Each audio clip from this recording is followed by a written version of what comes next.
Kingdom Hearts is amazing. Kingdom Hearts minigames, however, are not.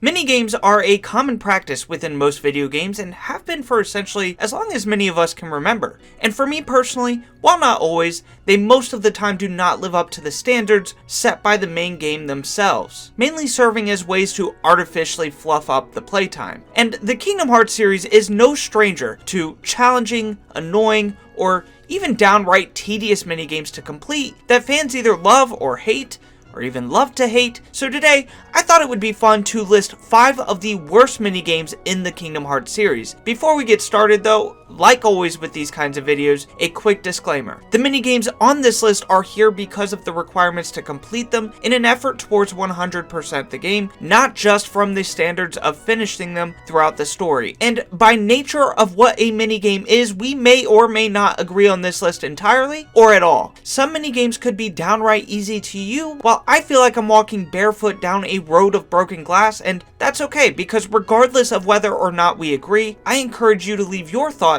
and picks down in the comment section below, and without further ado, let's get started.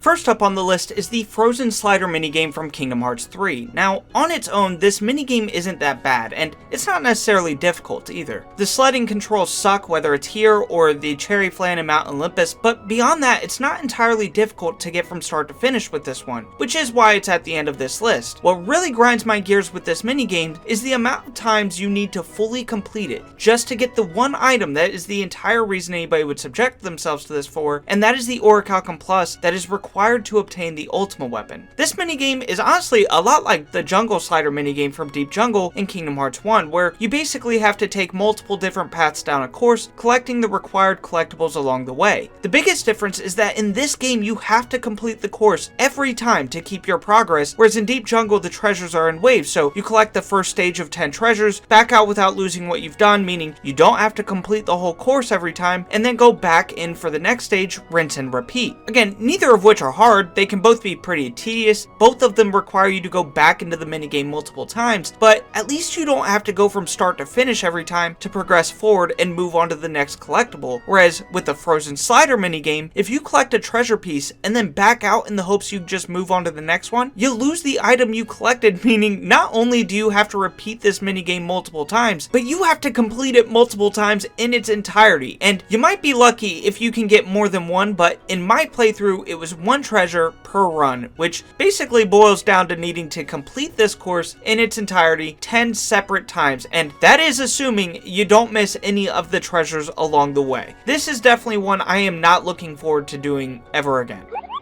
Next up on the list is Tigger's Giant Pot from Kingdom Hearts 1. Now, technically, I don't think you need to get the required score in an effort to 100% Kingdom Hearts 1. As far as the Platinum Trophy goes, I might be wrong, but I'm not sure. However, you do need to get the required score if you want the cheer ability this minigame has to offer, and I did, so I'm counting it. This minigame has Tigger tossing nuts out of a giant honey pot, which Sora then needs to smack back into the pot and achieve a score of 20 to break it. And this must be done within 30 seconds. Now, I've seen people doing this minigame in 1 to 2 hits, and nothing was more soul-crushing than spending as much time as I did retrying this minigame over and over again, knowing there were people blowing through it with a single hit. Most of the time, I would just fall off the stump. Other times, I wouldn't fall, and I would miss a nut.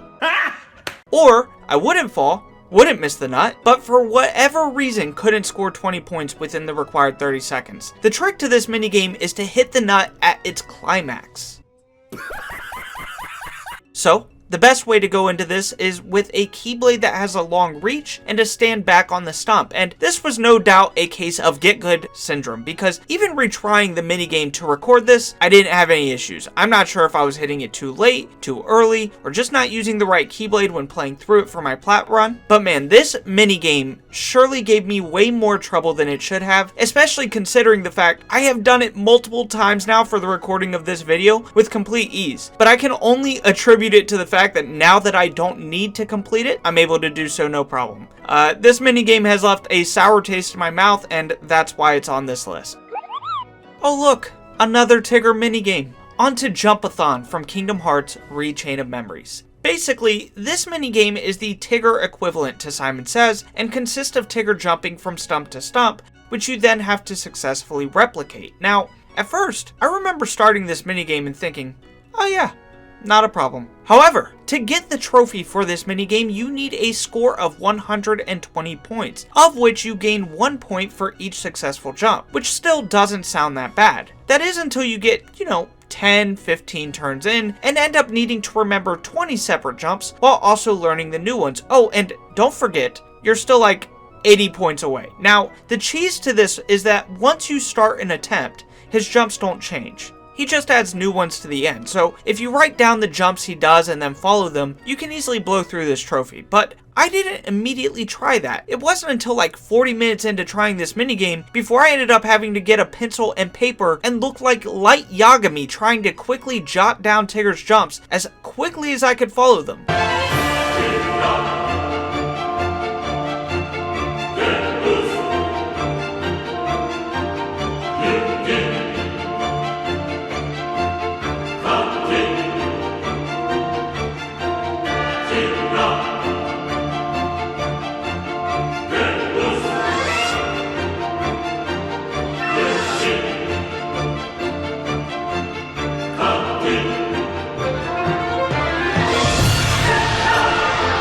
This minigame sucks, and the fact that the required score is so high that I needed to go through the trouble of getting pencil and paper just to follow along for the entirety of it is kind of ridiculous.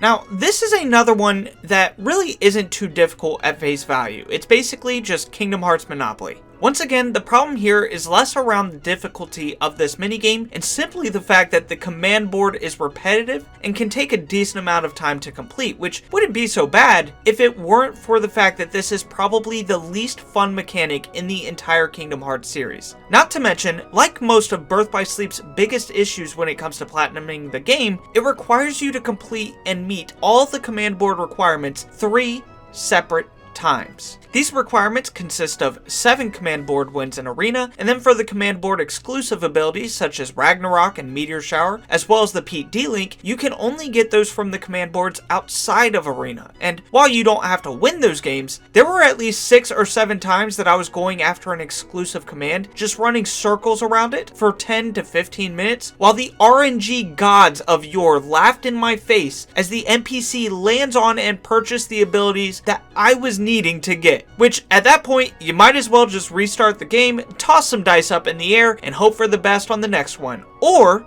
you can land on special panels and not even get Captain Dark or Justice, and even if you do, you aren't guaranteed the D-Link. The best advice I have for the command board is go ahead and grab a snack, throw on a movie, or 3, in the background, and prepare to be playing this minigame for quite some time, because you will easily spend plenty of hours in it between the 3 characters, especially if you get unlucky, because man, the RNG in this minigame can be absolutely brutal. Personally, I never hated the command board prior to going after the Platinum Trophy in BBS, but man, I could go the rest of my life without ever touching it again and be better off for it. Finally, for the number 1 absolute worst minigame in Kingdom Hearts. I have struggled with this minigame more than anything else in the series. This f***ing ice cream beat minigame from Kingdom Hearts Birth by Sleep. 2 days! I said I spent 2 days doing nothing but trying to complete this minigame. I didn't eat. I didn't sleep. Everybody thought I had a problem. People were recommending me to get help. This minigame is not just the worst minigame I have ever played in a Kingdom Hearts game. This minigame is the worst minigame I have ever played, period, end of sentence. This is honestly the one thing that made me almost give up on my BBS Platinum run. Now, after doing some research, this is one that people seem to either really hate, like me, or they think this minigame is super easy and they enjoy it. And all I can say to those people is you have a gift. You are gods among us regular people. I've seen people say, do it with the sound off. I tried. That didn't make any sense, and it made it even harder for me. I've seen people say, do it with the sound up high. I tried. Still failed. I've seen someone, somewhere online, say they did this shit with their eyes closed, and God help them, they are one with Huey, Dewey, and Louie, who are synonymous with evil. People struggled with the mysterious figure in BBS. They think he's the super boss in this game? No. Spoiler alert, Huey, Dewey, and Louie are 3 of my top 5 super bosses in the KH series list. Thank God, to get the trophy for this game, you only needed to get a fantastic rating on all the songs once, because I wouldn't have been able to platinum Birth by Sleep if I had to do it 3 separate times. I'm getting PTSD just editing this video together and talking about it. I'm not even that bad at rhythm games. I'm not the best by any means. I'm alright, but man, this mini game here, this rhythm game, these 3 ducks made me want to go cry in a corner. I felt like I needed help after this. I was genuinely losing my mind trying to get this trophy. By the time I finished, my girlfriend and kids were making fun of me for how long it took to beat this. And every time I retried, watching those ducks shake their hips felt like they were antagonizing me. I have to calm down. I'm losing it.